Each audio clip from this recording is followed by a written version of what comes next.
বাংলাদেশের রাজনীতিতে নতুন করে উত্তাপ। আসন্ন জাতীয় নির্বাচনকে সামনে রেখে এবার প্রকাশ্যে দ্বন্দ্বে জড়িয়েছে জামায়াতে ইসলামী ও ইসলামী আন্দোলন বাংলাদেশ।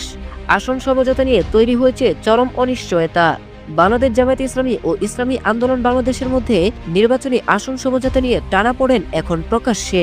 আসন বন্টন, নতুন দল যুক্ত করা এবং এনসিপিকে একতরফাভাবে ছাড় দেওয়ার অভিযোগে দুই দলের নেতাদের মধ্যে শুরু হয়েছে পাল্টাপাল্টি বক্তব্য। দলীয় সূত্র জানায়, জামায়াত সহ ৮ দলের সমঝোতায় নতুন ৩টি দল এনসিপি, এলডিপি ও এবি পার্টি যুক্ত হওয়ার পর এই দ্বন্দ্ব আরও তীব্র হয়। এরপর থেকে ইসলামী আন্দোলনের নেতারা গণমাধ্যম ও সামাজিক যোগাযোগ মাধ্যমে নিজেদের ক্ষোভ প্রকাশ করতে শুরু করেন। ইসলামী আন্দোলন বাংলাদেশ ইতোমধ্যে ২৭২ আসনে মনোনয়নপত্র দাখিল করেছে। দলটি জানিয়েছে, সারা দেশে তারা ১৪৩টি আসনকে এই ক্যাটাগরি হিসেবে চিহ্নিত করেছে, যেখানে তাদের শক্ত অবস্থান রয়েছে। কিন্তু অভিযোগ উঠেছে, জামায়াত এসব আসনের অনেকগুলোতেই ছাড় দিতে রাজি নয়। ইসলামী আন্দোলনের নেতারা অভিযোগ করেন, বরিশালের যেসব আসনে চরমনাই পীরের অনুসারী ও সমর্থন বেশি, সেসব আসনেও জামায়াত ছাড় দিতে অস্বীকৃতি জানিয়েছে। বরিশাল ৫ আসন নিয়েও দুই দলের মধ্যে চরম মতবিরোধ তৈরি হয়েছে।